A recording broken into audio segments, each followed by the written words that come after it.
from the deepest abyss of human despair, from the ashes of a continent consumed by hatred, a dream, nurtured for 2 millennia, refused to be extinguished. It wasn't merely a desire for a homeland, but a desperate, unyielding cry for existence itself. The systematic annihilation of 6 million Jews during the Holocaust was not an isolated tragedy. It was the brutal culmination of centuries of persecution, a definitive statement from a world within the that silence had of the repeatedly declared, aftermath, a new you do voice not began to belong. emerge, a collective will forged in the crucible of unimaginable suffering. This is not just a story of political maneuvering and redrawn maps. It is the saga of how a people, pushed to the very brink of extinction, defied history, challenged empires, and resurrected a nation from the dust of memory and the bones of its martyrs. This is the story of the birth of Israel. Before we delve into this incredible saga of resilience and rebirth, if you believe in the power of history to teach us, to inspire us, and to shape our future, take a moment to support our channel. Hit that like button and subscribe so you don't miss out on more explorations into the profound stories that define our world. Your support allows us to continue bringing this hidden knowledge to light. The end of the Second World War in 1945 did not bring peace for the Jewish people. It brought a horrifying revelation. As the gates of Auschwitz, Treblinka, and Bergen-Belsen were thrown open, the world was confronted with a level of industrialized evil it could barely comprehend. For the survivors, emaciated figures in striped uniforms, the liberation was a bittersweet dawn. They were free, but free to what? Their homes were gone. Their families They were the murdered, last remnants, their communities erased from the map. Hapleta, the surviving remnant of a vibrant European Jewry that had been systematically wiped out. These displaced persons, numbering in the hundreds of thousands, languished in camps across Europe, waiting for a future that seemed utterly uncertain. The world, reeling from its own wounds, offered sympathy but few solutions. The question of where these survivors would go became one of the most pressing humanitarian and political crises of the post-war era. For these survivors, the dream of Zionism, the movement for the re-establishment of a Jewish homeland in the ancient land of Israel, was no longer an abstract political ideology. It became a visceral, desperate need. It was the only answer to the haunting question that the Holocaust had seared into the collective Jewish soul. Where could they be safe? The ghettos and the camps had proven that assimilation was a failed experiment, and that relying on the goodwill of other nations was a gamble with their very existence. The promise of returning to the land of their ancestors, the land of Abraham, Isaac, and Jacob, the land where their temples had stood, became a beacon of hope in a world shrouded in darkness. This wasn't merely about finding a piece of territory. It was about reclaiming their history, their dignity, and their destiny as a sovereign people. The cry of "Next Year in Jerusalem," a prayer whispered at the end of every Passover Seder for centuries, transformed from a distant messianic hope into an urgent political and existential demand. The territory in question, then known as Mandatory Palestine, was a complex and volatile region. After the collapse of the Ottoman Empire during World War I, the League of Nations had granted Britain the mandate to govern the area. The British had to navigate a treacherous path, balancing their own imperial interests with the conflicting promises they had made during the war. On one hand, the 1917 Balfour Declaration had stated the British government's support for the establishment in Palestine of a national home for the Jewish people. This declaration had ignited the hopes of Zionists worldwide and spurred waves of Jewish immigration, or Aliyah, throughout the 1920s and 30s. These pioneers, driven by ideology and escaping persecution in Europe, had begun to build the foundations of a future state, establishing kibbutzim, draining swamps and reviving the Hebrew language. On the other hand, the British had also made assurances to the Arab leaders who had aided them against the Ottomans, leading to a growing sense of betrayal and resentment among the Arab population of Palestine. who viewed the influx of Jewish immigrants as a colonial invasion and a direct threat to their own aspirations for self-determination. The land they had inhabited for centuries was, in their eyes, being given away without their consent. This simmering tension erupted into open conflict long before the end of World War II. The 1920s and 30s were marked by increasing violence, riots, and attacks from both sides. The 1936–1939 Arab Revolt was a major turning point, a widespread uprising against British rule and Jewish immigration. The British, struggling to maintain control, responded with a shift in policy.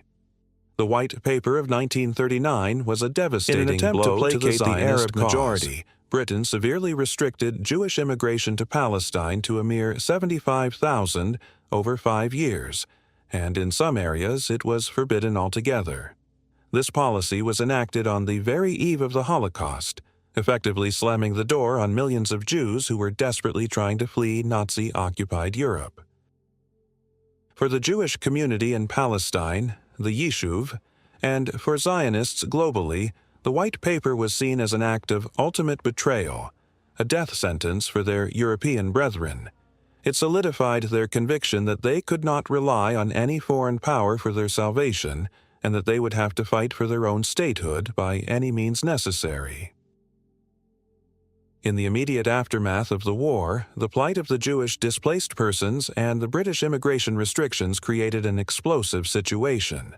The Yishuv, now a well-organized and semi-autonomous community with its own political institutions and a clandestine military, the Haganah, refused to accept the British policy. They organized a massive effort of illegal immigration, known as Aliyah Bet. A fleet of rickety, overcrowded ships, often barely seaworthy and packed with Holocaust survivors, attempted to run the British naval blockade of Palestine. These ghost ships, like the infamous Exodus 1947, became powerful symbols of the Jewish struggle. The image of Holocaust survivors, having endured the horrors of the camps, being forcibly removed from ships by British soldiers and sent back to internment camps in Cyprus or even back to Germany, shocked the world's conscience and created a public relations nightmare for Great Britain. The Exodus affair, in particular, was a turning point, galvanizing international support for the Zionist cause and highlighting the moral bankruptcy of the British policy. Simultaneously, the armed struggle within Palestine escalated dramatically.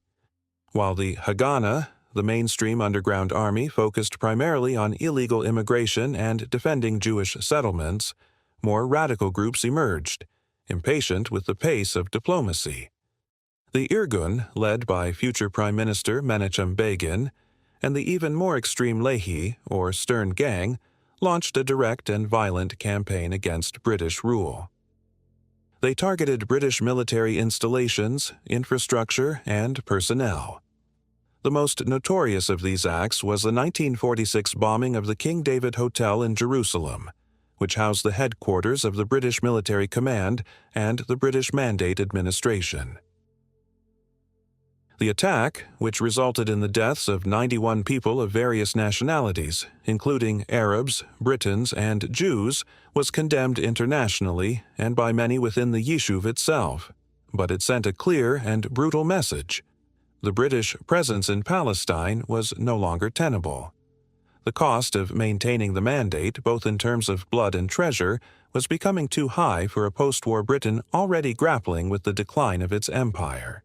Beleaguered, bankrupt, and unable to find a workable solution, Great Britain announced in February 1947 that it was handing the problem of Palestine over to the newly formed United Nations. This decision set the stage for a dramatic international diplomatic battle. The UN formed a special committee, UNSCOP, to investigate the situation and propose a solution. After months of hearings and fact-finding missions in Palestine and the European displaced persons camps, UNSCOP was deeply moved by the testimony of Holocaust survivors and the determination of the Yishuv. The majority of the committee recommended a solution that would have seemed unthinkable just a few years prior: the partition of Palestine into 2 independent states, one Arab and one Jewish, with the city of Jerusalem to be placed under a special international regime. The Zionist leadership, led by David Ben-Gurion, faced a difficult choice. The proposed Jewish state was smaller than they had hoped for, and it was fragmented into 3 sections, making it difficult to defend.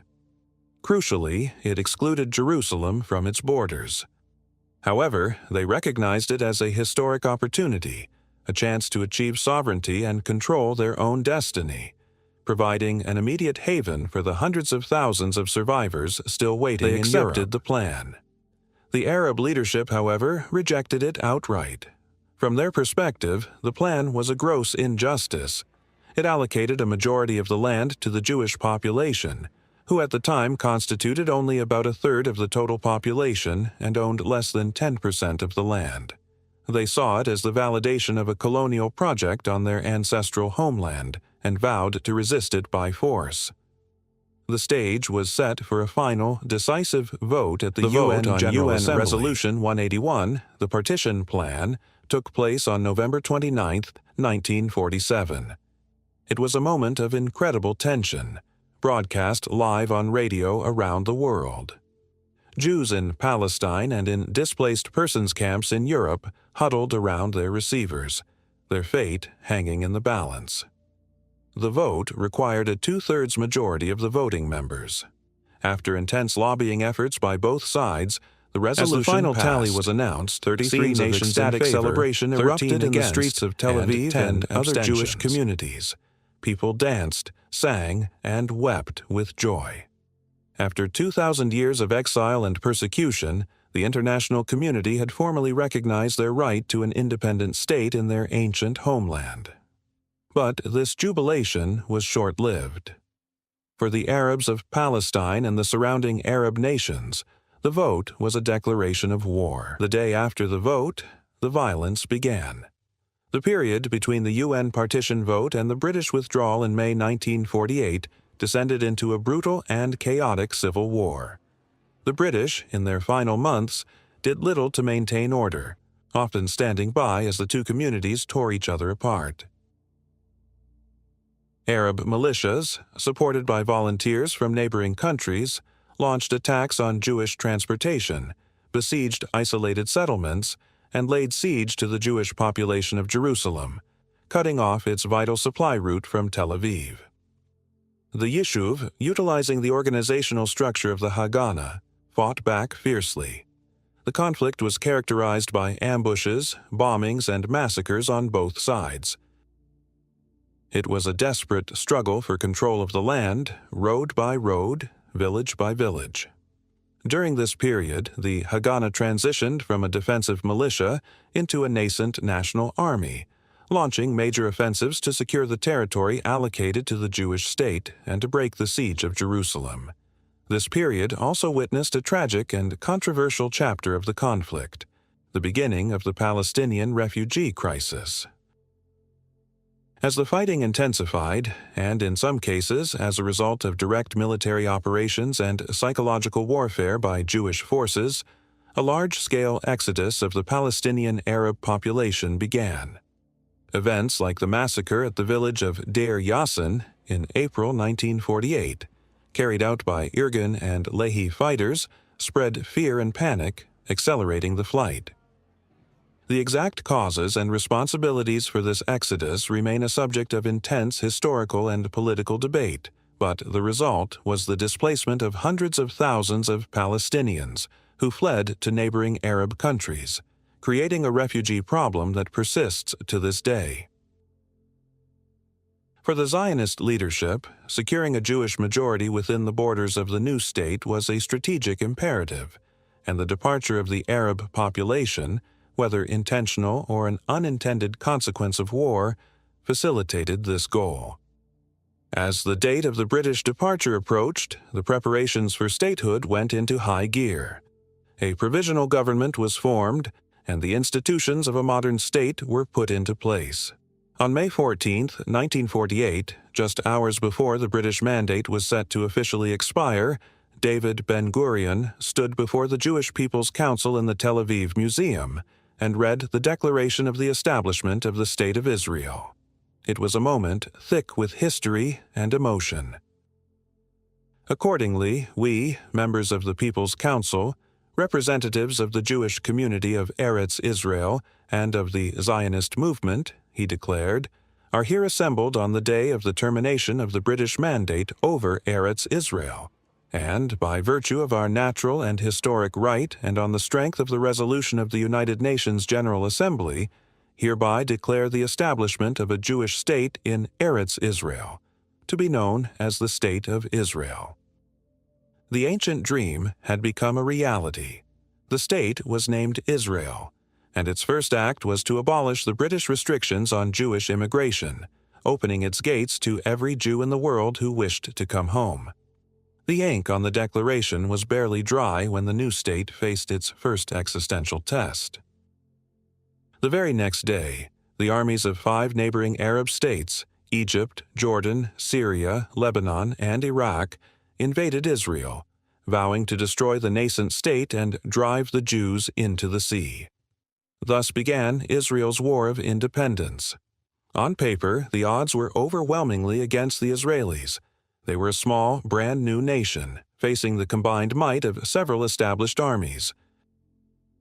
The Israeli forces, now officially consolidated into the Israel Defense Forces, IDF, were a motley collection of Haganah veterans, former partisan fighters and Holocaust survivors, many of whom had no prior military training. They were severely lacking in heavy weaponry, with a desperate shortage of tanks, artillery, and aircraft. The early stages of the war were desperate. The Arab armies made significant advances on all fronts.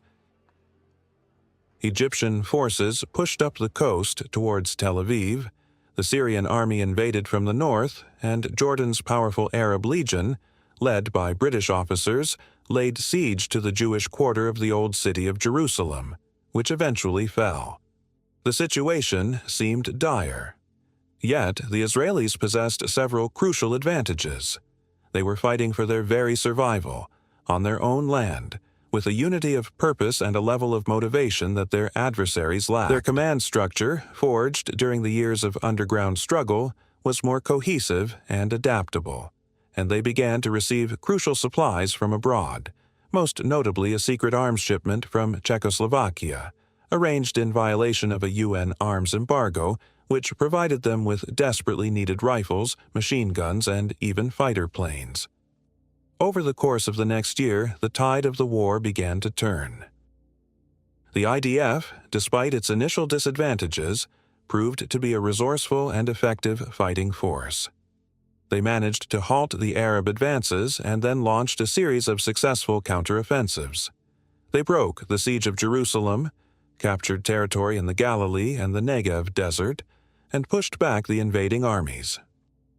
The war was brutal and costly, with Israel losing approximately 1% of its total population, a staggering figure that included many Holocaust survivors who had found only a brief peace before being called upon to fight and die for their new country.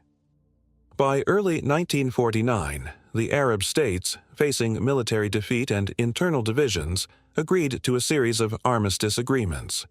The war was over, and Israel had survived. The armistice lines, later known as the Green Line, became Israel's de facto borders for the next 19 years. The new state was larger than what had been proposed by the UN partition plan, now controlling the Galilee, the coastal plain, the entire Negev, and West Jerusalem. Jordan annexed the West Bank and East Jerusalem, including the Old City, while Egypt took control of the Gaza Strip. The state of Palestine envisioned by the UN plan, the war had solidified the existence of Israel, but it had also solidified the conflict. The Arab states refused to recognize Israel's legitimacy, and the Palestinian refugee crisis became a permanent and destabilizing feature of the regional landscape. The birth of Israel after the Holocaust is a story of unparalleled tragedy and triumph, of political maneuvering and military struggle, of deep-seated historical grievances, and the powerful, unyielding will of a people to survive. It was the fulfillment of a 2,000-year-old dream, realized on the ashes of an unspeakable nightmare. It created a vibrant, if embattled, democracy and a haven for a persecuted people. Yet, in solving one historical problem, it created another, setting in motion a conflict that continues to shape the destiny of the Middle East and the world. It stands as a profound testament to human resilience, but also as a somber reminder that the path of history is often paved with both liberation and dispossession, and that the birth of one nation's dream can sometimes be the beginning of another's tragedy.